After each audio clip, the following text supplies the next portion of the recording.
Okay, Colonel, this is just a quick video to show you what you're getting before I put it all into the box. This is your up, down, left, right, remote controlled chain gun. We've got a power cord back there. This is the mount that goes on your Jeep. This is the control box that goes from the gun down into your Jeep. This is the power cord from your 12-volt outlet in the Jeep to the control box. I'm going to go over all of these separately, but I just want to give you a picture of the whole thing. Of course, we've got the ammo feed up there, the double drum. We've got two remote controls that are matched up to the receiver. Now this is the tripod, of course. Very sturdy, steel construction, with a custom top that exactly matches the base of the gun. If you undo the knobs, you can put the gun right on here, tripod mount, or you could put the gun directly onto the Jeep mount. I'll show you that in a little bit. Another word about the tripod, down the bottom, you can adjust the legs, loosening them up, and then you can slip the whole thing if you want to get it a lot higher. All legs do the same thing. Just a little bit of word, the internal tubes are very tight, so you might have to use a little bit of muscle to pull them out. I think a little bit of black spray paint got in there when it shouldn't have. But this thing will go up to about 3 feet. And like I mentioned in the email, the legs are actually Russian hardware. They came to me through the postal system from Kiev in the Ukraine. So they're Russian hardware from the Ukraine. I ordered those about 6 weeks before everything kicked off over there. So just an interesting tidbit. Now the whole gun system, that's the gun chassis, it's permanently attached to the base with the electronics and the radio box. So that's all one giant piece. The ammunition drum does come off. This piece is held on with Velcro, and we can take the ammo magazine right out of it. Once you're in there, you can see the internals. Not terribly interesting, but it does show that this is a non-firing, display-only weapon. Nobody's going to give you any hard time about that. The ammunition, of course, is fully drilled out. I don't sell anything that could be useful to anybody other than scrap metal. Put the ammunition back in, it's real easy. Get the bullets to point down towards the busy end, and it just drops right in. Sits nice and easy. The ammo cover goes right over it. Sticks on the Velcro, goes right down. You know you've lined it up right if the bolt shows through and the sides match. The ammo cover keeps the ammo drum in place when it goes up and down and left and right and all that. So with that, let me get some power into this thing and I'll show you what it can do. So there's a couple of different ways we could hook up the power. We could hook it up through the control box with the cigarette lighter in your dashboard. I'll show you that in a minute. I'm going to go for the easy one right now, which is just a 12-volt plug. Goes into the plug that mounts to the electronics. This is an easy way to do it. This is also how you would do it if you wanted to set this up on a tripod. So let me show you what we got here. To plug in the power, we're going to go directly into the electronics box, and you can see that right here. Let's get it in there. Okay, it just pushes in. It's like a standard little 12-volt socket outlet thing. It just plugs in. It's fine. Now you know you got good power when the red light comes on. It depends on your car or your truck. You might have to turn the ignition on to make that 12-volt outlet work, but you know, once the red light comes on, you know you got good power. So now we're applying power directly to the electronics and the radio, so it's just, let's have some fun with it. Turning it to the left, you can see the red light comes on the remote control.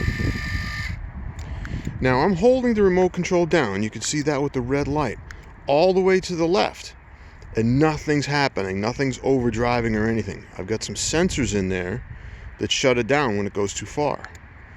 We could bring it to the right and keep going. It'll go all the way to the right, it'll stop.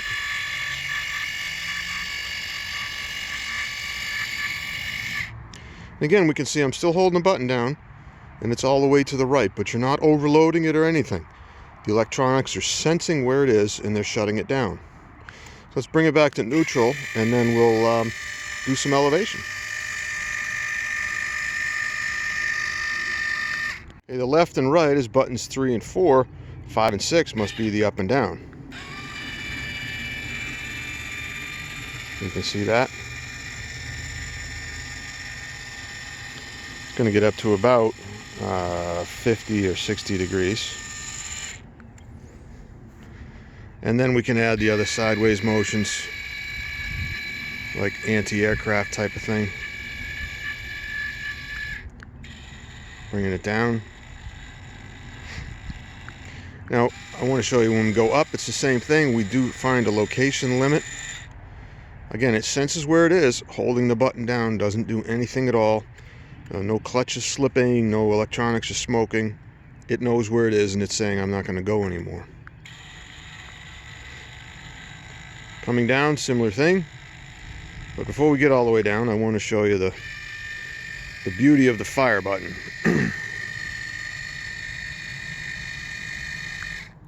1 and 2, either one, gives you the fire function. It does tend to wiggle a little bit, but that's the realism of a chain gun. Unfortunately, I used a very quiet motor, so you don't get a whole lot of bang with this thing. But everything works on a remote control. So now let's bring it back to normal and we'll put it on the tripod. I'll show you how we do that. Same thing with all the way down. I can hold the button on. There's nothing overloading. It's a convenient system. Now to put it on the tripod, it's real simple. To put it on the tripod, there's 2 holes. There's one here, and there's 2, of course, on the other side. There's one and there's the other one. Those holes are going to line up with the four posts on the tripod. Take off the front 2 finger nuts. 1, 2, 3, 4. Real simple, but you got to pay attention. You don't want to put it on the wrong way. The holes in the base only mount one way to this, and I'll show you how we do that. First is, you kind of look at the shape of it. To me, it looks like an FB-111 flying that way. Just by pure accident, that's the design that I came to for the base. Okay. Now I did also put an indicator here for the leg you want pointed the way you want the gun pointed. There's 2 little zip ties I put up here at the top of the legs. You only see it on these 2 legs. You don't see it on the other ones, and then not on the other ones over there. These 2 indicate that's the front. Okay, that's where you want the gun pointed at when it's in a neutral position. Now the gun drops right on there to the bolt. One of the things we need to do though is you don't want to energize it in this state because it might wiggle itself loose and be a catastrophe. So we're going to put 2 of the thumb nuts back on there. So I've added a couple of wing nuts to hold the thing to the whole tripod, and we've still got the power cable plugged in. So let's see what happens. Run it up. Oops, that's left.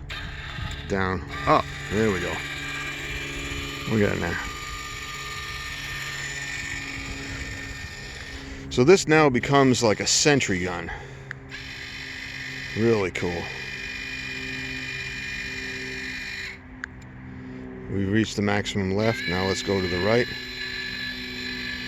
Throw a fire in there.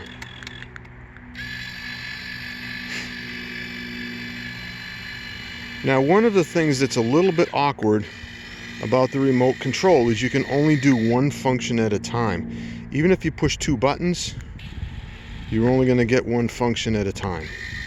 That's a limitation of the remote control.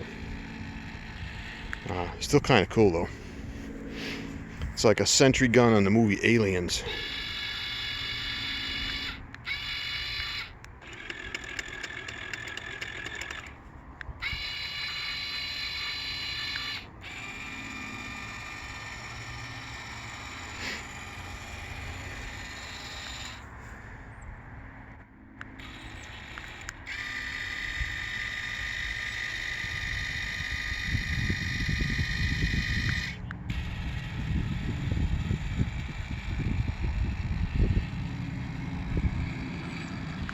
So now what I want to do is I want to plug in the control box. I'll show you how that works. I want to move this over just a little bit so I have access to it.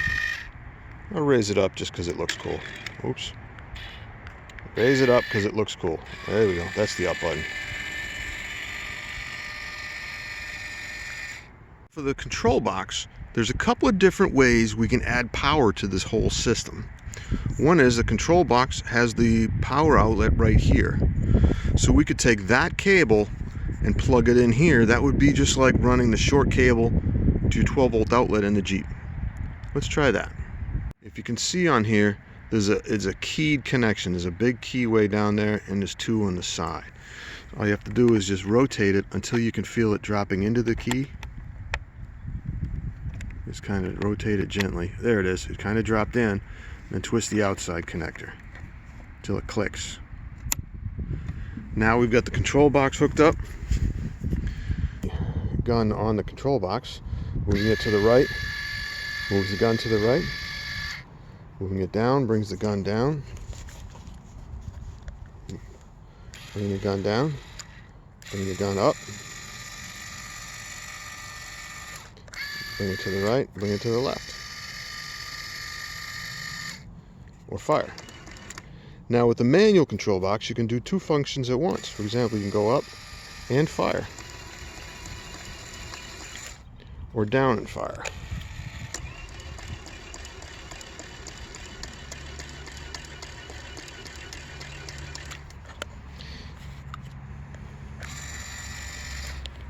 Full autonomous control,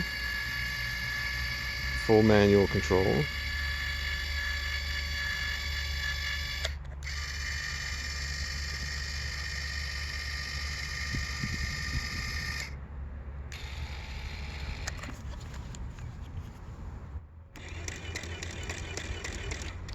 And then you kill the power. Nothing works once you kill the power. So that was with the power going into the control box. Maybe the power from your Jeep 12-volt power port. We could also run it a little different. If you leave the power cable plugged into the electronics, that also runs power to the control box. But you'll notice the green LED is always on even if this switch is down. So visibly, you'll have the reminder that, you know, there's power engaged. Of course, everything works. It does the up, down, left, and right.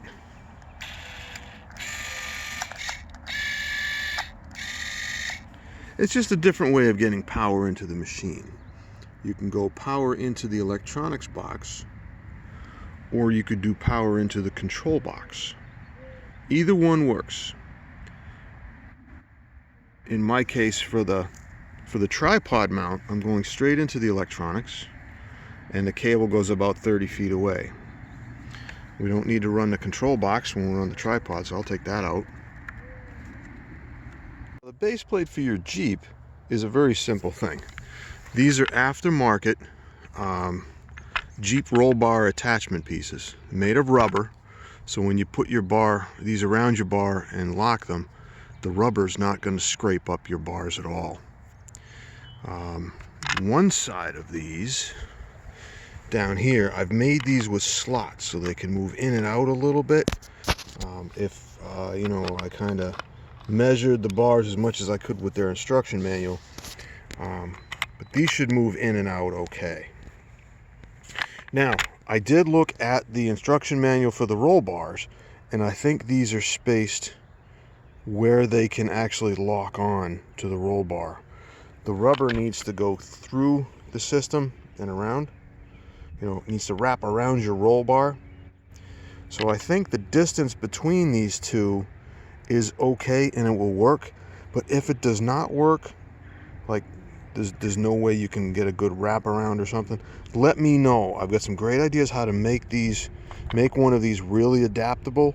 So let me know. I can get you a different one. I'll do that for free. The idea is I've got total customer satisfaction in mind. If this doesn't fit your Jeep, let me know. I'm going to fix it for free. That's just part of my 60-day guarantee. Now the gun has to go in this way, and like I said, if you reverse it, the bolt holes are not going to line up with the holes on the base plate. So the one way to tell, you want to Which way do I put it on my Jeep? There's one way to tell. There's a little hole right here. That goes towards the front of your Jeep, or this is the way the gun is going to point. If you want to be pointing backwards, you put the whole base plate down backwards.